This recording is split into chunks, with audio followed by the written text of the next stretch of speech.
Okay, so let us have this following problem for your strength of materials. So last time, we are done with the discussion of strength of materials. So these are new problems that we have to solve. I have here 4 problems for the first part. So let's start with number 1. Extrema ito So compute for the induced stress in MPa of a steel solid shafting of 6 cm diameter and 5 meter length that is subjected to a temperature of 35 degrees Celsius. So, meron tayo ditong thermal stress. If you can still remember, meron tayong paano ba yung induced stress natin, saan natin siya makuha. We say na, for number 1, okay, di ba ang ating thermal elongation is equal to thermal to induced stress. Okay? So, yung thermal elongation natin is, ano ba yun? Alat, delta T. Equal to, this is Pauline Luna, ayaw kay Andrew E. So, meron tayong similar dyan, which is yung L. We can cancel that L. Okay? Tapos, solid steel shafting, may binigay pa bang iba dyan? Wala na. Okay? Yung keyword mo dyan is solid steel. Okay? Take note of that. Itong P over A is simply stress. So, A delta T equal to S divided by E. So, we can say na ang thermal stress pala is, pag na-stress ka, ano gagawin mo? You eat. Okay? Eat. O after you eat, yan tae. Okay? So, S is equal to E. Ano yung E ng steel? We know that the E of steel or the, anong tawag doon? The modulus of elasticity. So, the modulus of elasticity of steel is 30 times 10 raised to the 6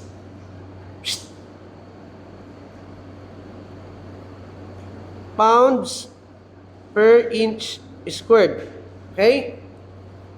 Then, A is, kung natatandaan natin,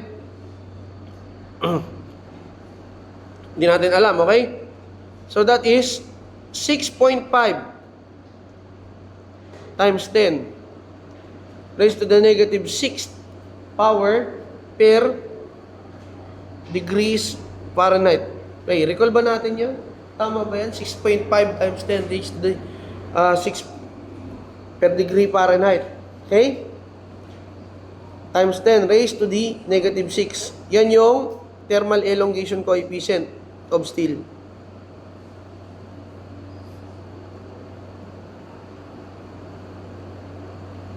Coefficient. And then, multiply mo with the temperature change. You have 120 minus 35 Celsius degree. So, para maging, para maging degree Fahrenheit, you have to multiply it with 1.8 degree Fahrenheit per degree Celsius. So, let us check what will be the induced stress. Pero naka-MPa ito. Ang lalabas dyan is pound per inch squared.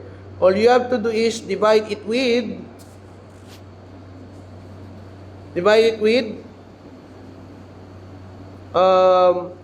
14.7 pound per inch squared. Every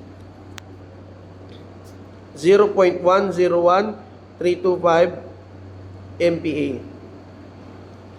So, let us cancel all the same units, pound per inch squared, degree Fahrenheit, degree Celsius, degree Fahrenheit. Ang matitira is MPa. We can calculate the value for that. Okay? So, simplify natin. The value for that is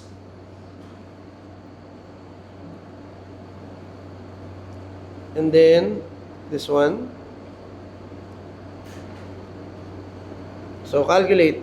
You have 30, 10 to the 6th, times 6.5, negative 6, okay?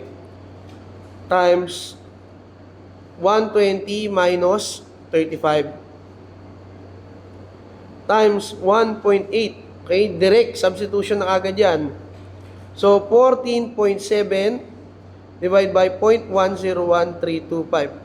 So, the answer is 2.205.